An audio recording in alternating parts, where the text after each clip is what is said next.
এই থাম থাম থাম থাম থাম থাম থাম থাম থাম থাম থাম আর থোকা খাস না, থাম থাম থাম থাম থাম আর থোকা খাস না।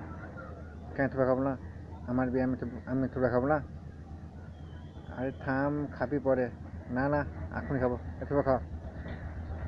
আরে না না না, থাম থাম থাম থাম, থোকা খাস না। কেন থোকা খাবো না রে?